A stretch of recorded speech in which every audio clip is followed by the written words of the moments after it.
नमः। श्रीमद् वाल्मीकि रामायण के बालकांड के एकादश सर्ग को आज हम प्रारंभ कर रहे हैं। सुमंत के कहने से राजा दशरथ का सपरिवार अंगराज के यहाँ जाकर वहां से शांता और ऋषि श्रृंग को अपने घर ले आना। भूय एव हि राजेन्द्र शृणु मे वचनं हितं यथा स देव प्रवरः कथ्यामास बुद्धिमान। तदंतर सुमंत्र ने फिर कहा, राजेंद्र, आप पुनः मुझसे अपने हित की वह बात सुनिए जिसे देवताओं में श्रेष्ठ बुद्धिमान सनत कुमार जी ने ऋषियों को सुनाया था। इक्ष्वाकूणां कुले जातो भविष्यति सुधार्मिकः नाम्ना दशरथो राजा श्रीमान सत्य प्रतिश्रवः। उन्होंने कहा था, इक्ष्वाकु वंश में दशरथ नाम से प्रसिद्ध एक परम धार्मिक सत्य प्रतिज्ञ राजा होंगे। अंगराजेन सख्यं च तस्य राज्यो भविष्यति कन्या चास्य महाभागा शांता नाम भविष्यति पुत्रस्त्वंगस्य राज्यस्तु रोमपाद इति श्रुतः तं स राजा दशरथो गमिष्यति महायशः अन्पत्योऽस्मि धर्मात्मन् शांता भर्ता मम क्रतुम् आहरेत त्वया अजप्तः संतानार्थम कुलस्य च। उनकी अंगराज के साथ मित्रता होगी। दशरथ के एक परम सौभाग्यशाली कन्या होगी जिसका नाम होगा शांता। ठीक है जी, हमें ये चीज नहीं पता थी ना। राजा दशरथ की एक पुत्री भी थी जिसका नाम शांता था, जिसके विवाह की कल चर्चा इन्होंने करी थी। तो उनकी अंगराज के साथ मित्रता होगी। दशरथ के एक परम सौभाग्यशालिनी कन्या होगी जिसका नाम होगा शांता। अंग देश के राजकुमार का नाम होगा रोमपाद। महायशस्वी राजा दशरथ उनके पास जाएंगे और कहेंगे, धर्मात्मन, मैं संतानहीन हूं, यदि आप आज्ञा दे तो शांता के पति ऋषि श्रृंग मुनि चलकर मेरा यज्ञ करा दें। इससे मुझे पुत्र की प्राप्ति होगी और मेरे वंश की रक्षा हो जाएगी। श्रुत्वा राजोथ तद्वाक्यं मनसा स विचिन्तय च प्रदास्यते पुत्रवन्तं शांता भर्तारम आत्मवान। राजा की यह बात सुनकर मन ही मन उस पर विचार करके मनस्वी राजा रोमपाद शांता के पुत्रवान पति को उनके साथ भेज देंगे। प्रतिगृह्यं च तं विप्रं स राजा विगतज्वरः आहरिष्यति तं यज्ञं प्रहृष्टेनान्तरात्मना। ब्राह्मण ऋषि श्रृंग को पाकर राजा दशरथ की सारी चिंता दूर हो जाएगी और वे प्रसन्नचित्त होकर उस यज्ञ का अनुष्ठान करेंगे। तम च राजा दशरथो यशस्कामः कृतांजलिः ऋष्य श्रृंगम द्विजश्रेष्ठम वरिष्यति धर्मवित् यज्ञार्थं प्रसवार्थं च स्वर्गार्थं च नरेश्वरः लभते च सतं कामं द्विज मुख्याद् विशांपतिः। यश की इच्छा रखने वाले धर्मज्ञ राजा दशरथ हाथ जोड़कर द्विज श्रेष्ठ ऋषि श्रृंग का पुत्र ऋषि श्रृंग का यज्ञ पुत्र और स्वर्ग के लिए वरण करेंगे तथा वे प्रजापालक नरेश उन श्रेष्ठ ब्रह्म ऋषि से अपनी अभीष्ट वस्तु प्राप्त कर लेंगे। पुत्राश्चास्य भविष्यन्ति चत्वारो मितविक्रमः वंश प्रतिष्ठानकरः सर्वभूतेषु विश्रुतः। राजा के 4 पुत्र होंगे जो अप्रमेय पराक्रमी, वंश की मर्यादा बढ़ाने वाले और सर्वत्र विख्यात होंगे। एवं स देव प्रवरः पूर्वं कथितवान् कथां सनत कुमारो भगवान पुरा देव युगे प्रभुः। महाराज, पहले सतयुग में शक्तिशाली देव प्रवर भगवान सनत कुमार जी ने ऋषियों के समक्ष ऐसी कथा कही थी। स त्वं पुरुषार्दूल समानय सुसत्कृतं स्वयमेव महाराज गत्वा सबलवाहनः। पुरुष सिंह महाराज, इसलिए आप स्वयं ही सेना और सवारियों के साथ अंग देश में जाकर मुनि कुमार ऋष्यशृंग को सत्कार पूर्वक यहाँ ले आइए। सुमंत्रस्य वचः श्रुत्वा हृष्टो दशरथो अभवत् अनुमान्य वसिष्ठं च सूतवाक्यं निशाम्य च शान्तः पुरा सहामात्यः प्रयौ यत्र स द्विजः। सुमंत्र का वचन सुनकर राजा दशरथ को बड़ा हर्ष हुआ। उन्होंने मुनिवर वशिष्ठ जी को भी सुमंत्र की बातें सुनाई और उनकी आज्ञा लेकर रनिवास की रानियों तथा मंत्रियों के साथ अंग देश के लिए प्रस्थान किया, जहां विप्रवर ऋष्यशृंग निवास करते थे। वनानि सरितश्चैव व्यतिक्रम्य शनैः अभिचक्राम तं देशं यत्र वै मुनिपुंगवः। मार्ग में अनेकानेक वनों और नदियों को पार करके वे धीरे धीरे उस देश में जा पहुंचे जहां मुनिवर ऋष्यशृंग विराजमान थे। आसाद्यं तं द्विजश्रेष्ठं रोमपाद समीपगम ऋषिपुत्रं ददर्शार्थो दीप्यमानमिव वानलम। वहां पहुंचने पर उन्होंने द्विज श्रेष्ठ ऋष्यशृंग रोमपाद के पास ही बैठे दिखाई दिए। वहां पहुंचने पर उन्हें द्विज श्रेष्ठ ऋष्यशृंग रोमपाद के पास ही बैठे दिखाई दिए। वे ऋषि कुमार प्रज्वलित अग्नि के समान तेजस्वी जान पड़ते थे। ततो राजा यथा योग्यं पूजां चक्रे विशेषतः सखित्वात् तस्यैवे राज्य प्रहिष्टेनान्तरात्मना रोमपादेन च आख्यातं ऋषिपुत्राय धीमते सख्यं संबंधकं चैव तदा तं प्रत्यपूजयत्।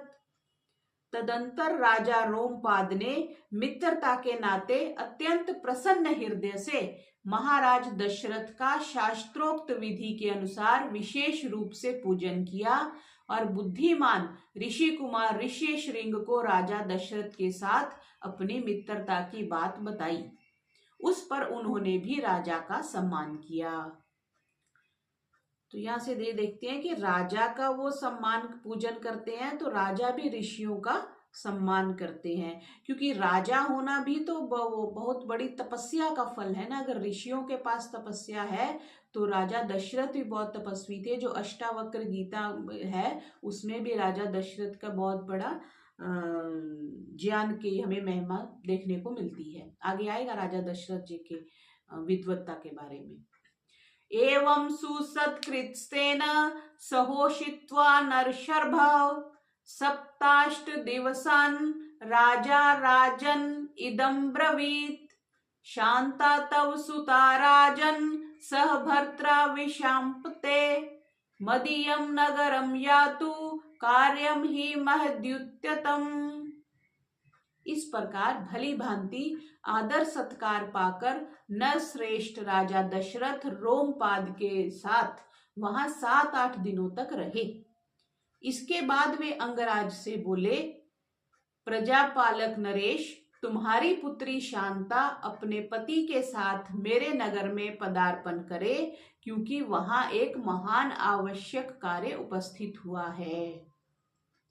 अगर हमें स्मरण हो तो जो दुर्योधन का मित्र कर्ण था वो भी अंगराज का शायद नरेश था। तो यहाँ पर भी अंगराज से बात हो रही है। तथेति राजा संश्रुत्य गमनं तस्य धीमतः उवाच वचनं विप्रं गच्छ त्वं सह भार्यया ऋषिपुत्रः प्रतिश्रुत्य तथेत्याह नृपं तदा। राजा रोमपाद ने बहुत अच्छा कहकर उन बुद्धिमान महर्षि का जाना स्वीकार कर लिया और ऋष्यशृंग से कहा, विप्रवर, आप शांता के साथ महाराज दशरथ के यहाँ जाइए। राजा की आज्ञा पाकर उन ऋषि पुत्र ने तथास्तु कहकर राजा दशरथ को अपने चलने की स्वीकृति दे दी। सनृपेण अभ्यानुजातः प्रययौ सह भार्यया तावन्योनाञ्जलिं कृत्वा स्नेहात् संशीलस्य चोरसा नन्दन्तु दशरथो रोमपादश्च वीर्यवान् तथा सुहृदयमापृच्छ्य प्रस्थितो रघुनंदनः। राजा रोमपाद की अनुमति ले ऋषि श्रृंग ने पत्नी के साथ वहां से प्रस्थान किया। उस समय शक्तिशाली राजा रोमपाद और दशरथ ने एक दूसरे को हाथ जोड़कर स्नेह पूर्वक छाती से लगाया तथा अभिनंदन किया। फिर मित्र से विदा ले रघुकुल नंदन दशरथ वहां से प्रस्थित हुए। पौरेषु प्रेष्यामास दूतान् वै शीघ्रगामिनः क्रियतां नगरं सर्वं क्षिप्रमेव स्वलंकृतं धूपितं सिक्त सम्मृष्टं पताकाभिरलंकृतम्। उन्होंने पूर्ववासियों के पास अपने शीघ्रगामी दूत भेजे और कहलाया कि समस्त नगर को शीघ्र ही सुसज्जित किया जाए, सर्वत्र धूप की सुगंध फैले, नगर की सड़कों को झाड़ बुहार कर उन पर पानी का छिड़काव कर दिया जाए तथा सारा नगर ध्वज पताकाओं से अलंकृत हो। अभी जैसे ये समिट हुआ था ना, 22 हुआ था, तो बनारस में हुआ था, तो बनारस को भी श्री मोदी जी ने पूरी तरह से अलंकृत किया था। तो ये एक कुछ विशिष्ट अतिथि का आगमन हो तो ये ध्वज पताकाओं का लगाना और शहरों को अलंकृत करने का विधान है। तथा प्रहिष्टा पौरास्ते श्रुत्वा राजानमागतम् तथा चक्रुश्च तत्सर्वं राज्यायत् प्रेषितं तदा। राजा का आगमन सुनकर पूर्ववासी बड़े प्रसन्न हुए। महाराज ने उनके लिए जो संदेश भेजा था उसका उन्होंने उस समय पूर्ण रूप से पालन किया। ततः स्वलंकृतं राजा नगरं प्रविवेशः शंख दुंदुभि निर्हाद्यै पुरस्कृत्वा द्विजर्षभम्। तदंतर राजा दशरथ ने शंख और दुंदुभि आदि वाद्यों की ध्वनि के साथ विप्रवर ऋषि श्रृंग को आगे करके अपने सजे सजाए नगर में प्रवेश किया। ततः प्रमुदिताः सर्वे दृष्ट्वा वै नागराद्विजं प्रवेश्यमानं सत्कृत्य नरेन्द्र नेन्द्र कर्मणा यथा दिवि सुरेन्द्रेण सहस्राक्षेण काश्यपम्। उन द्विज कुमार का दर्शन करके सभी नगर निवासी बहुत प्रसन्न हुए। उन्होंने इंद्र के समान पराक्रमी नरेंद्र दशरथ के साथ पुरी में प्रवेश करते हुए ऋषि श्रृंग का उसी प्रकार सत्कार किया जैसे देवताओं ने स्वर्ग में सहस्राक्ष इंद्र के साथ प्रवेश करते हुए कश्यप नंदन वामन जी का समादर किया था। उदाहरण के साथ कैसे सिद्ध किया कि जैसे देवताओं ने स्वर्ग में सहस्राक्ष इंद्र के साथ प्रवेश करते हुए कश्यप नंदन वामन जी का समादर किया था। अंतःपुरं प्रवेश्यैनं पूजां कृत्वा च शास्त्रतः कृतकृत्यं तदात्मानं मेने तस्योपवाहनात्।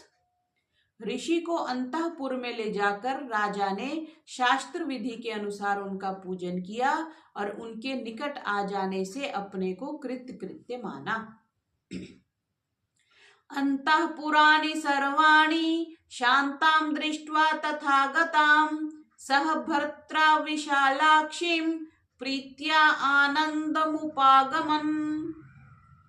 विशाल लोचना शांता को, लोचन किसको कहती है जी? आंख को। विशाल लोचन बड़ी आंखों वाली विशाल लोचना शांता को इस प्रकार अपने पति के साथ उपस्थित देख अंतःपुर की सभी रानियों को बड़ी प्रसन्नता हुई। वे आनंद मगन हो गई।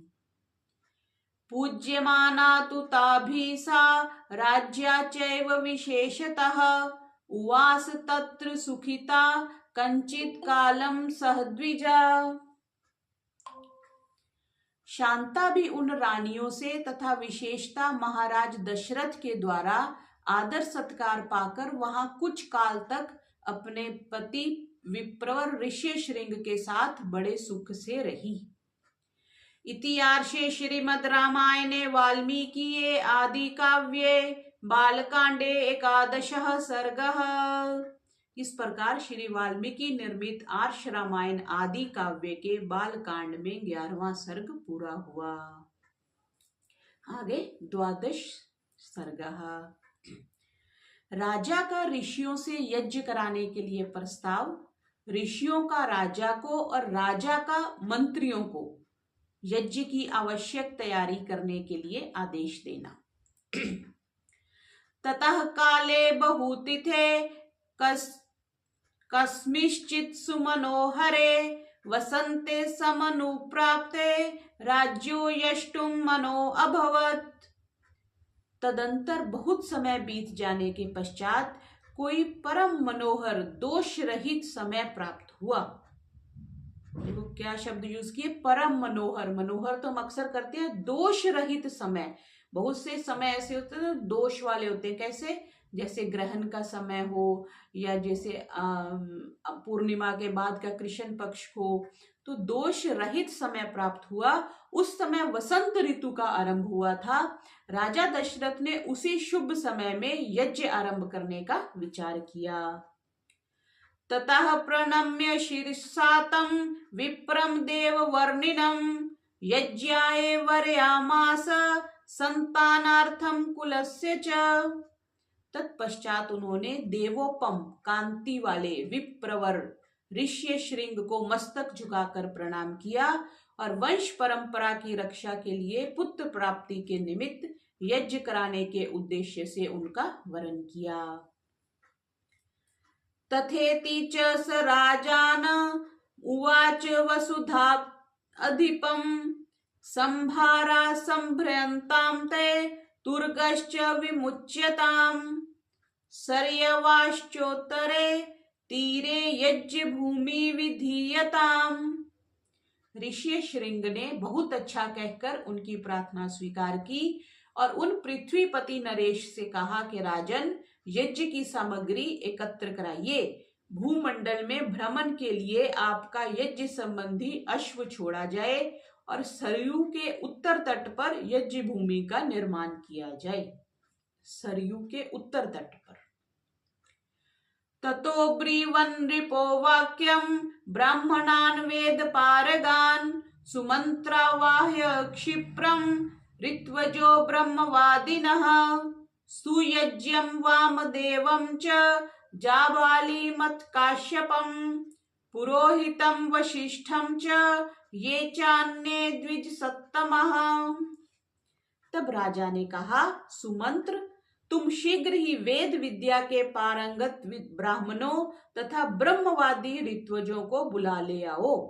सुयज्ञ ब्राह्मणों के नाम है ये। सुयज्ञ, वामदेव, जाबाली, काश्यप, पुरोहित वशिष्ठ तथा अन्य जो श्रेष्ठ ब्राह्मण हैं उन सबको बुलाओ।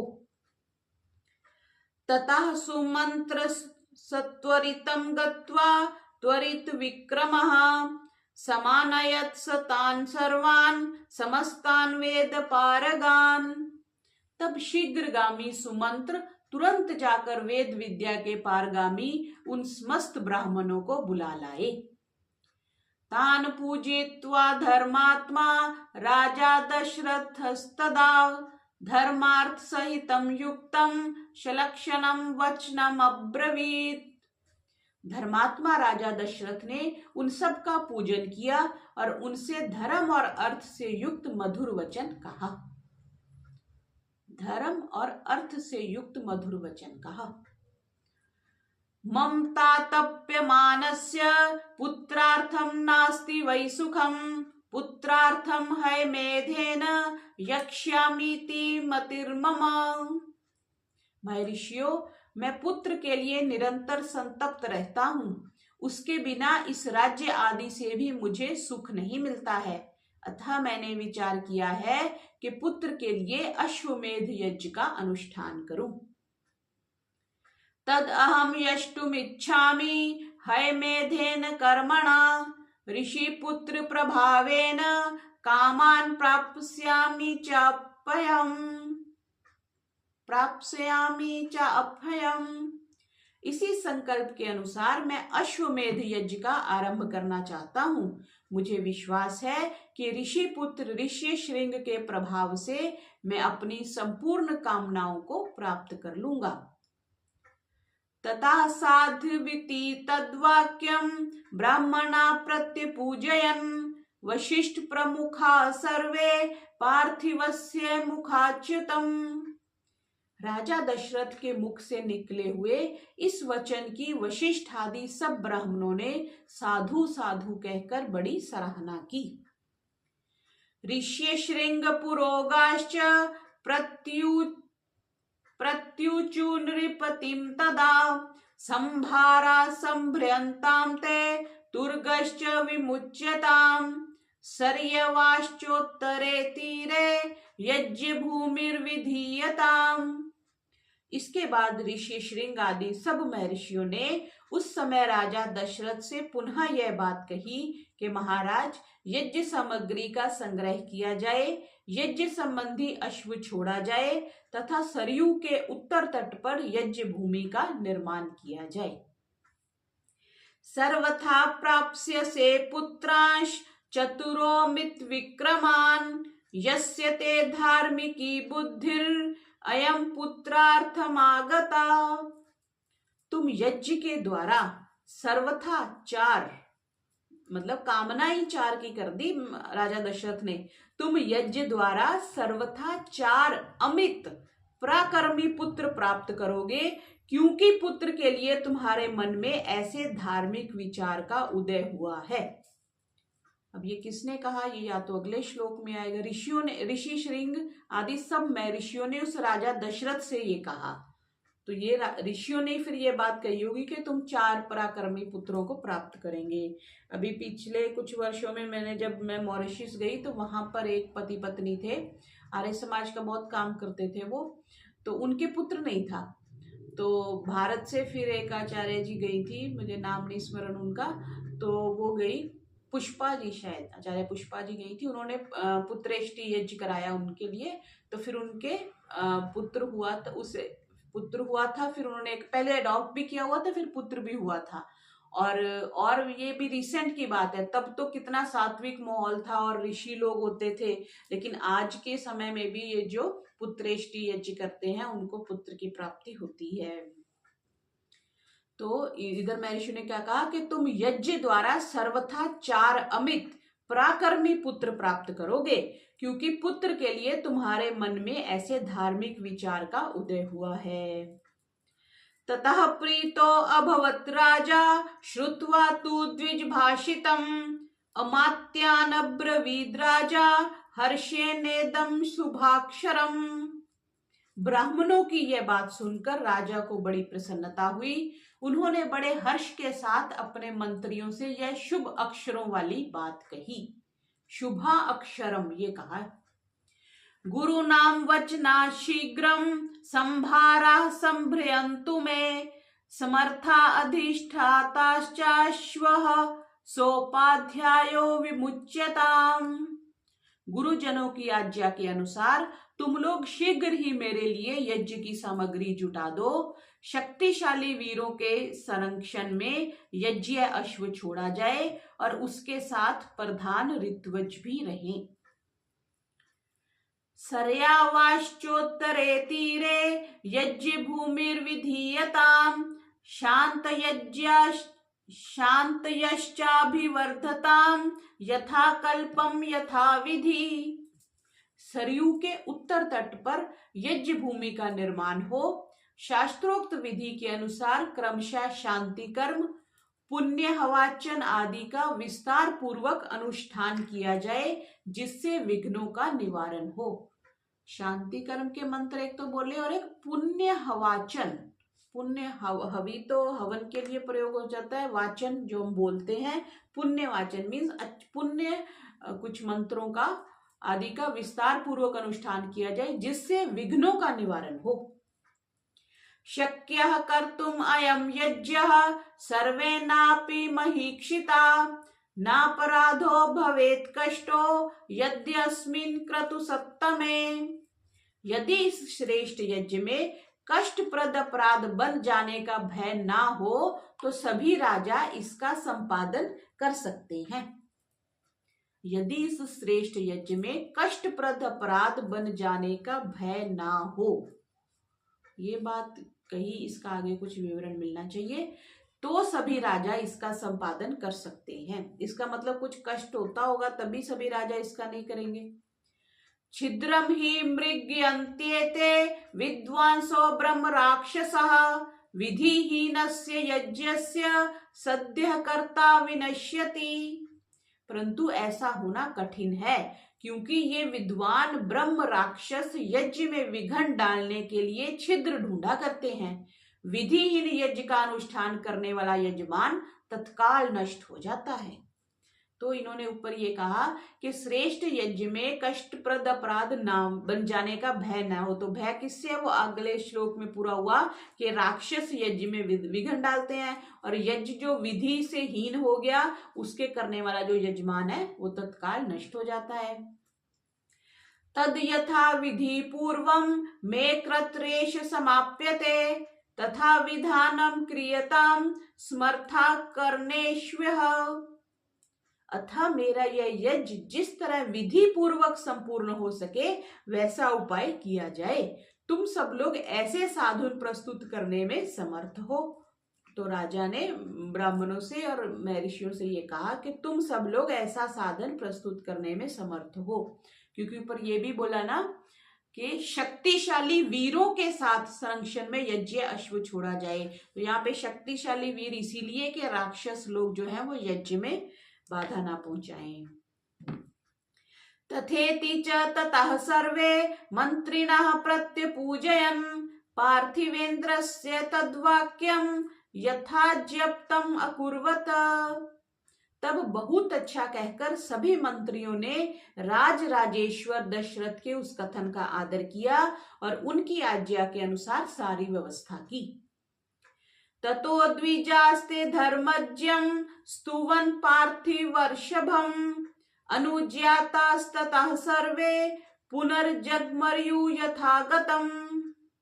तत्पश्चात उन ब्राह्मणों ने भी धर्मज्ञ नृप श्रेष्ठ दशरथ की प्रशंसा की और उनकी आज्ञा पाकर सब जैसे आए थे वैसे ही फिर चले गए।